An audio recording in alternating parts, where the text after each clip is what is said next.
Hello.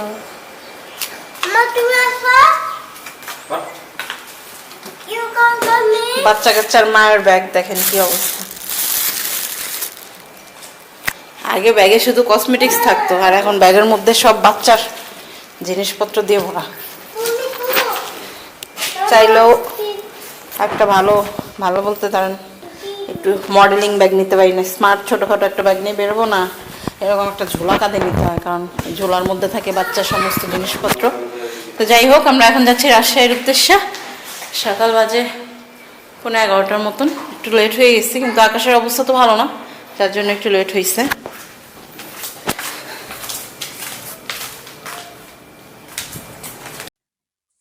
এই যে এখানে ছেলের জন্য কিছু মেডিসিন নিয়ে নিচ্ছি, যেহেতু প্রচন্ড পরিমাণ ঠান্ডা, তো ঠান্ডা জ্বর অন্যান্য যে মেডিসিনগুলোর প্রয়োজন হয় ওইগুলো নিয়ে নিচ্ছি। এখন দেখেন যাচ্ছি আমরা, ফার্স্টে যাব কল্যাণপুর, কল্যাণপুর থেকে আমরা গাড়িতে উঠবো, আর আম্মু উঠবে সাভার থেকে। সবার বছরের মতন 7 বছর পর যাচ্ছি আবার রাজশাহী। 7 বছর আগে একবার আমি গিয়েছিলাম, তো আমার আম্মুর অনেক দিন হয়ে গেছে, আম্মু প্রায় মনে হয় 10 বছরের মতন আম্মু যায়নি। তো সব মিলিয়ে আজকে অনেকদিন পরই যাওয়া হচ্ছে। আরো কিছুদিন পর ভাবছিলাম যে যাব, প্রচন্ড পরিমাণ ঠান্ডা পড়ছে এবার, তো ঢাকাতে অনেক ঠান্ডা পড়ছে, আর জানুয়ারিতে তো আরো ঠান্ডাটা বেড়ে গেছে। কিন্তু আমার যেই ভাই, উনি হচ্ছে নাছোড়বান্দার, নির্বাচনের পরে আর সময় দিতেই সে রাজি না।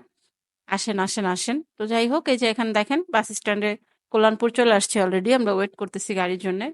আসার পরে বেশি একটা ওয়েট করতে হয় নাই, আধা ঘন্টার মধ্যেই বাস পাইছি, কিন্তু আমাদের ঢাকা থেকে বের হইতে হইতে একটু সময় লেগে গেছে।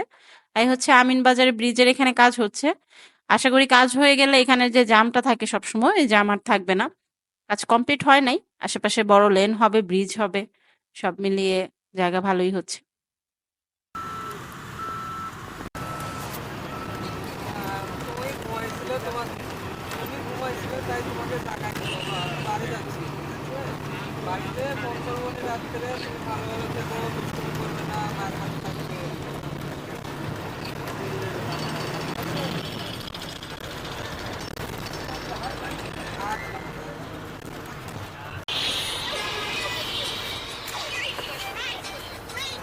এখন চলে আসছি সাভারে, আর ওই যে দেখতে পাচ্ছেন দূরে আম্মু ওয়েট করছে আমাদের জন্য।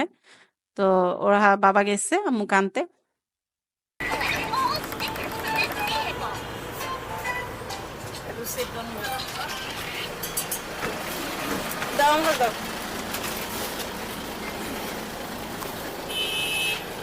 মা দিকে এসো, নানু বসতে দাও।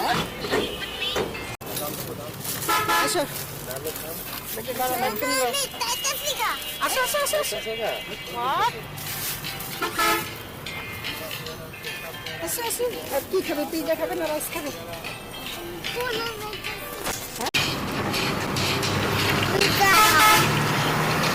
এই যে এখন দেখতে পাচ্ছেন এখানে করছি সকালে ব্রেকফাস্ট, আমরা সকালে কিছু খেয়ে বের হই নেই। তো আম্মু এতক্ষণ সাভার দাঁড়ায় ছিল, আসার সময় সে নিয়ে আসছে আমার ছেলের জন্য পিৎজা, আর আমাদের জন্য হচ্ছে ভুনা খিচুড়ি ডিম দিয়ে। টেস্টি টিটের একটা নতুন রাইস বল বের হইছে, তো এটাই নিয়ে আসছে, যে দেখো কেমন হয়। তো এই হচ্ছে এই পর্ব, সকালবেলা খাওয়া দাওয়া করে এখন এই যে চলে আসছি যমুনা ব্রিজের কাছাকাছি। এরপরে যমুনা ব্রিজের পরে গিয়ে রাজশাহীর দিকে একটা রোড যায়, আর আরেকটা রোড যায় হচ্ছে দিনাজপুরের দিকে, মানে রাস্তাটা ভাগ হয়ে যায় যমুনা ব্রিজের পরে। আর যেই দিকে দিনাজপুর যায় যে বাসগুলো, ওইগুলো হচ্ছে বিরতি দেয় ফুড ভিলেজে, আর যেগুলো হচ্ছে রাজশাহীর দিকে যায় ওইগুলো বিরতি দেয় হচ্ছে ফুড চয়েসে, মানে দুই দিকে দুইটা হাইওয়ে রেস্টুরেন্ট। তো সবগুলো গাড়ি একই জায়গায় বিরতি দেয়। তো আমরা ওইখানে বিরতিতে তেমন কিছু খাওয়া দাওয়া করি নাই, যেহেতু সকালে আমরা দেখলেন বাসের মধ্যেই খাওয়া দাওয়া করছি, তো এখানে শুধু একটু রেস্ট, মানে রেস্টের জন্য। আর এই যে দেখেন যমুনা ব্রিজের উপরে কিছুই দেখা যাচ্ছে না, এখন কিন্তু বেলা প্রায় 3:30, 3টা 3:30টার মতো বাজে, কিন্তু একদমই অন্ধকার কুয়াশাচ্ছন্ন। এই হচ্ছে অবস্থা।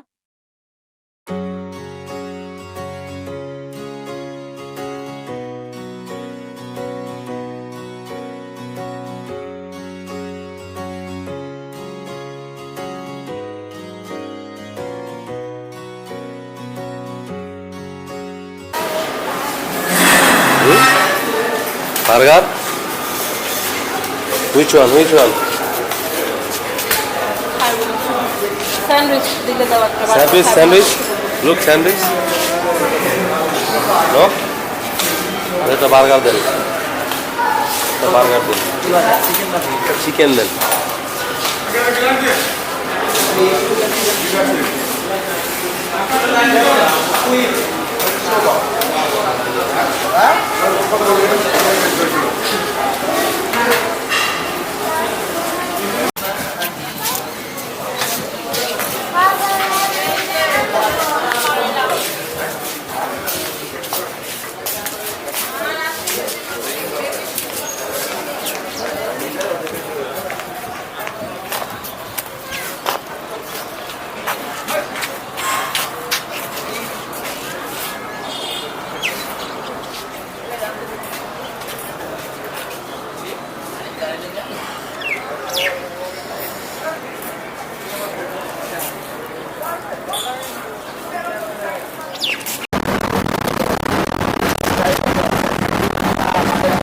এই যে এখন দেখতে পাচ্ছেন, এখন আছি নাটোরে।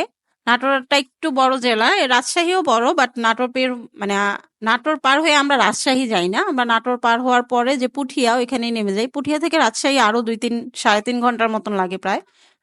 তো এই যে এখন আছি নাটোরে, আর আশেপাশের গ্রামীণ পরিবেশগুলো দেখেন। আসলে গ্রামে গিয়ে কোথাও ঘুরতে যেতে হয় না, গ্রামটাই আসলে এমন সুন্দর যে ওইখানেই মানে গ্রাম ঘুরলেই মনে হয় যে অনেক কিছু নতুন নতুন দেখতেছি। চারদিকে সরিষা ক্ষেত, কুয়াশা একদম আকাশটা ঢেকে আছে। সরিষার উপরে মানে ফুলগুলোর উপরে কুয়াশার পানি জমে গেছে। আর এখানে দেখেন এখন চলে আসছি পুটিয়া, এখন প্রায় মাগরিবের আজান দিচ্ছে। আমরা যখন নামছি তখন মাগরিবের আজান হচ্ছে, তখনই এদিকে লোকজন কমে গেছে, মানে আশেপাশের দূর দূরান্ত লোকজন আছে, বাট যারা গ্রামের দিকে যাবে ভিতরের দিকে লোকজন খুব কমে গেছে। তো কিছুক্ষণ আমাদের বসতে থাকতে হয়েছে অটোর জন্য। এখান থেকে অটোতে যাবে তাহিরপুর, তাও প্রায় 1.5 ঘন্টার মতন সময় লাগে। তাহিরপুর থেকে তারপরে ভাইয়ের বাসা। লোকেরা আসে আবার কতক্ষণ বইতে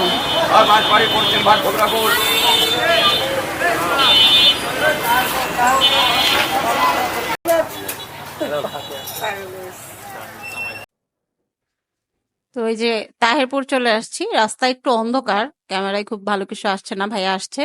তো আমাদের আসার মানে যাওয়ার কথা শুনলেই উনি সবসময় এরকম করে, সেই বিকেল থেকে বা দুপুর থেকে সারাদিনই বাজারে এসে বসে থাকে। তার অস্থিরতা কাজ করে কখন আসবো। তো এখানে টুকটাক কিছু কেনাকাটা হচ্ছে। ঢাকা থেকে নিয়ে যাই নাই, ভাবছি ওইখানে গেলেই সবকিছু পাওয়া যাবে, বিকালের মধ্যে চলে যাব, কিন্তু আমাদের যেতে যেতে রাত হয়ে গেছে। আর এখানে দেখেন আঙুরের অবস্থা খুব একটা ভালো না, তারপরেও যা পাইছি তাই নিছি। আর আমার এই বিখ্যাত রশিদ ভাই, হাই দিয়ে দেন। টাকা দিব হ্যাঁ, টাকা ব্যাগে তো লাগবে রে।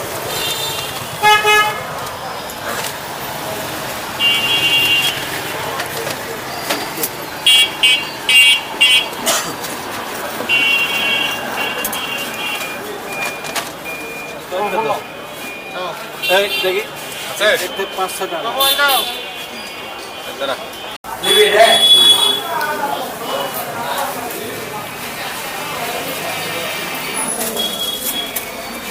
নিচে বলে দিন একদম না জয় হ্যালো।